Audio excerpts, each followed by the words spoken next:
Bonjour et bienvenue dans cette nouvelle vidéo. Aujourd'hui on va essayer de faire un modeste guide du campervan en Écosse. Tout ce que tu dois savoir avant de venir, ça commence juste après le générique.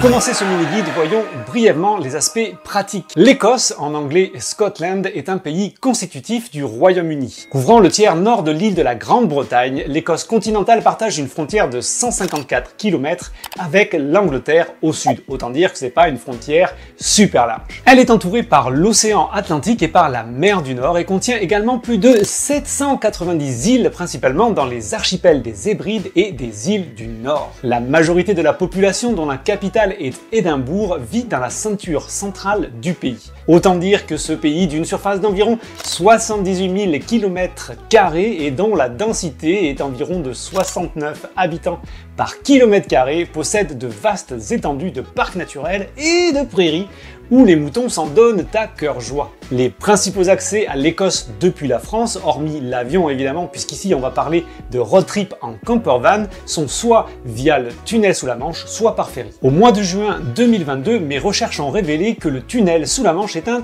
tout petit peu plus cher que le ferry, soit un trajet simple via le tunnel à 160 € contre 120 pour le ferry. Je parle ici de tarifs qui ne sont valables qu'au moment où nous avons fait les recherches et qui correspondent à la taille d'un véhicule comme Junior, puisque évidemment, plus ton véhicule est grand, plus le billet sera cher. Sachez qu'il existe plusieurs lignes pour traverser en ferry, comme au départ de Calais, Dieppe, Dunkerque ou Le Havre. Bien sûr, en fonction du port choisi, la traversée sera plus ou moins longue et ne vous emmènera pas au même endroit en Angleterre. Dans notre cas, nous avons été voir des amis à l'ouest de Londres avant de monter en Écosse. Donc la traversée de Dieppe, même si elle était un petit peu plus chère, était plus avantageuse car il y avait moins de kilomètres à parcourir et donc moins de péage en France. C'est un calcul qui mérite d'être fait. Il faudra compter une traversée d'environ 3 heures depuis Dieppe vers Newhaven et environ 1 heure quand on part de Calais pour Douvres. C'est là où tu vas en partant de Calais, c'est Douvres. Ou Dover, comme ils disent en Angleterre. Une fois la Manche franchie, c'est pas facile à dire tout ça, vous vous trouverez à conduire du côté gauche de la route. Voici quelques réflexions intéressantes à écouter qui ont été tournées lors de notre séjour. Je ne vais pas polémiquer sur qui circule dans le bon sens et qui circule dans le mauvais. Il y a une vieille histoire au temps de Charlemagne. Pour l'expérience que j'en ai, pour avoir conduit dans des pays opposés aux miens comme l'Australie, la Nouvelle-Zélande, l'Angleterre et l'Écosse, je dois dire que dans ces pays-là, j'ai loué des voitures avec le volant côté droit et roulé donc du côté gauche. C'est pas forcément super évident à faire, mais au bout de quelques jours, tu t'y fais relativement facilement. Je vais pas te mentir, j'appréhendais un petit peu le fait de rouler avec un véhicule français sur des routes anglaises. Il s'avère que c'est quand même un petit peu plus compliqué dû à la position du volant. Certains moments, quand tu t'insères sur la gauche, il vaut mieux être à deux pour que la personne sur le côté droit fasse un double check, une double vérification pour voir si personne n'arrive. Mais quand même, c'est pas infaisable. Si j'avais qu'un seul conseil à te donner dans les premiers temps, c'est de ne pas rouler fatigué. Évidemment, si tu passes le tunnel ou le ferry après avoir fait 500 km sur les routes françaises et que tu es complètement crevé et que tu arrives à 22 h sur place, c'est vraiment pas les conditions idéales. Le mieux, c'est de faire comme nous. Nous sommes arrivés un samedi matin après seulement 2 heures de route. Nous avons traversé la Manche de midi à, je crois qu'on est arrivé sur 15 h en heure locale. Du coup, quand on est arrivé en Angleterre, il y avait beaucoup de circulation et on a pu suivre les voitures. C'est quelque chose qui t'aide beaucoup pour appréhender les premiers instants sur les routes anglaises. En résumé donc, pas super naturel, mais rien d'impossible non plus. Voilà quelques bons conseils à suivre. Gros avantage des autoroutes anglaises, elles sont quasiment toutes gratuites, à l'exception de si tu peux aller te balader vers Londres, mais en campervan, je te le déconseille.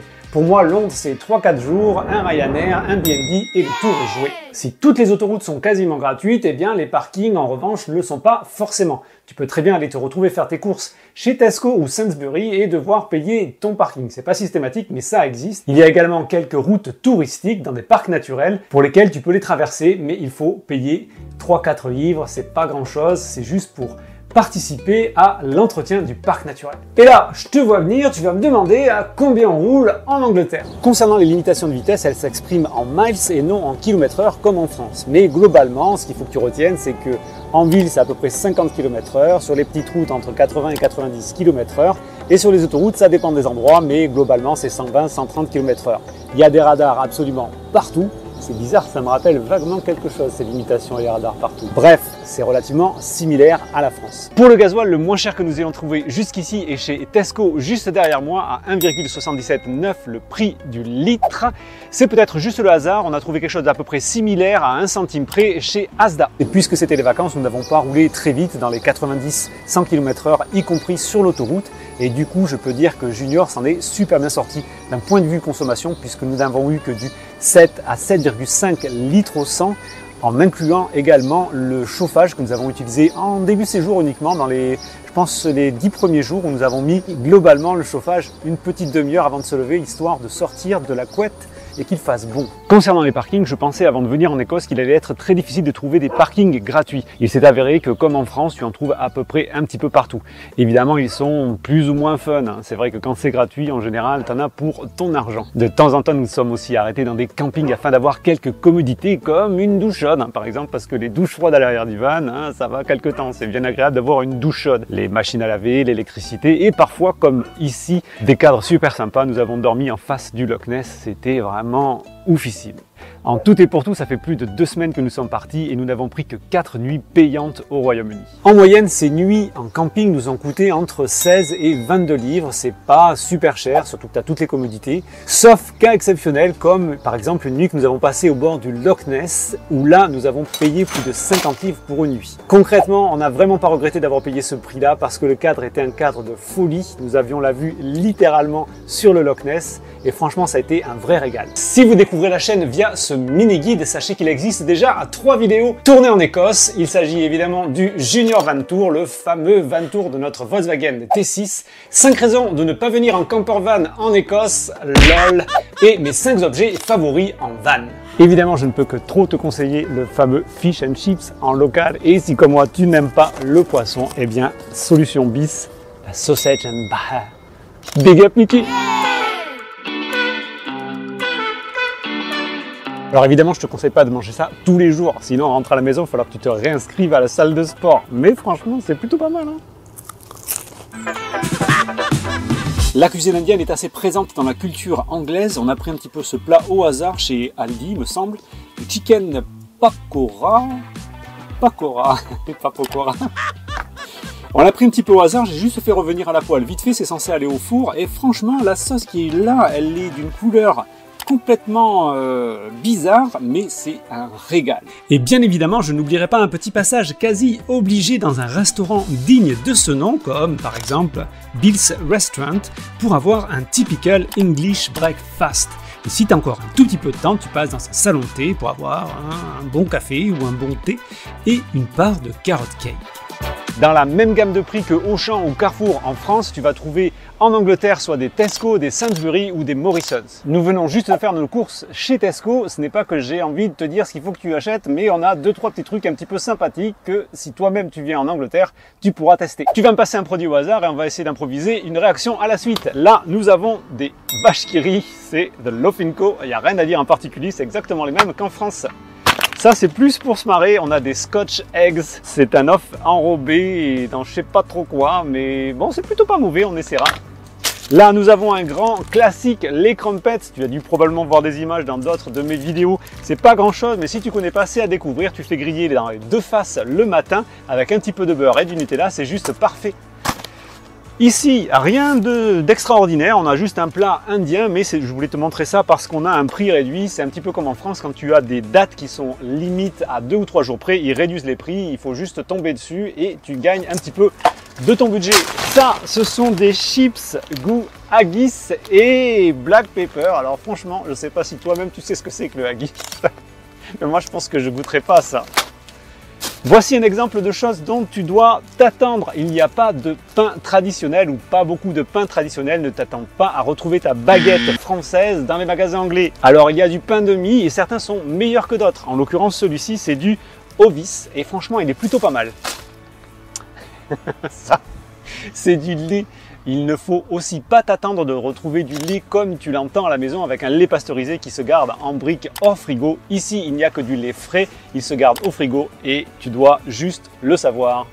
Et la dernière chose que je vais te présenter, c'est un petit barbecue jetable. On en a vu pas mal tout le long de la route. Écologiquement parlant, c'est pas ouf, hein, mais j'ai bien envie de l'essayer quand même. C'est juste une barquette à alu avec un petit peu de charbon à l'intérieur et on va probablement faire griller un bon truc dessus. Un des gros avantages d'être en road trip en camper van, c'est que tu n'as rien à prévoir à l'avance, tu peux aller au jour le jour et c'est là toute la liberté de ce mode de voyage. Sauf que de temps en temps, il vaut mieux prévoir 2-3 petits trucs comme ce que nous avons fait aujourd'hui, un petit tour dans le Jacoba Train, c'est le train d'Harry Potter, c'était absolument fabuleux. Normalement, ça se book au moins 2-3 mois à l'avance.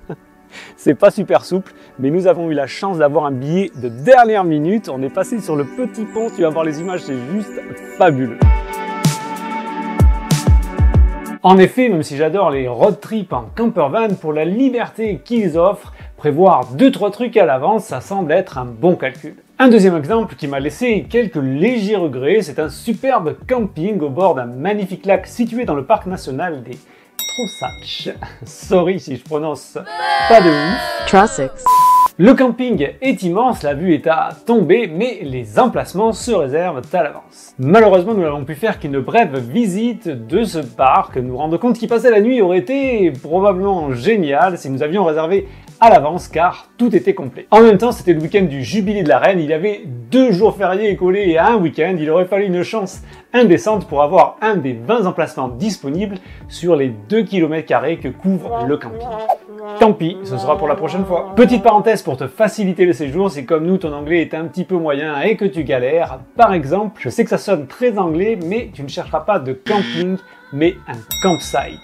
D'un autre côté, si tu veux laver ta voiture ou ton van en l'occurrence, tu ne chercheras pas un car wash parce que tu vas trouver plutôt des entreprises qui font du lavage à la main, mais un jet wash. Encore une fois, même si ça sonne très anglais, tu n'iras pas chercher un parking, mais plutôt un car park. Pour laver ton linge, tu ne chercheras pas non plus un pressing, mais plutôt laundry, ou si tu cherches le côté plus automatique, ce sera laundromat ou laundrette. Je suis pas vraiment super sûr de bien prononcer. Laundrette. C'est ça.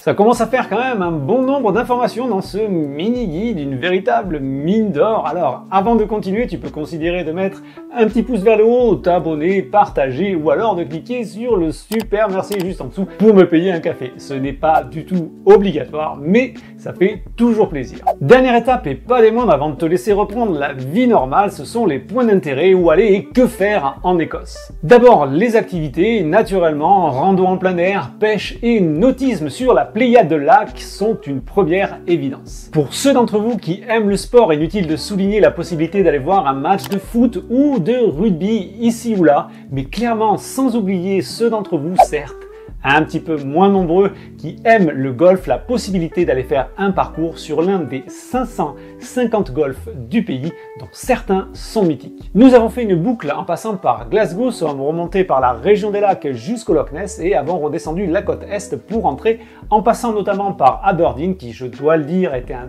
tout petit peu décevant, mais nous avons fini à Dundee, St Andrews et Édimbourg, où nous avons fait un petit stop et c'était pas mal du tout. Pour la durée du séjour, au vu des kilomètres à parcourir, ne serait-ce qu'au Royaume-Uni, entre le sud de l'Angleterre et le nord de l'Écosse, vouloir rester moins d'une semaine ne me semble pas raisonnable. 2 seront bien plus confort pour pouvoir tout faire, et je dirais 3 si vous souhaitez faire de longs stops dans certains parcs nationaux. Inutile de te préciser que nous nous sommes régalés durant les 24 jours de notre séjour. Nous avons noté un nombre de camper-van, de fourgons aménagés et de camping-cars comme on n'en voit pas encore en France. J'espère que cette vidéo t'a plu et comme je ne veux pas qu'elle fasse 20 minutes, il ne me reste plus qu'à te souhaiter le meilleur pour la suite. See ya!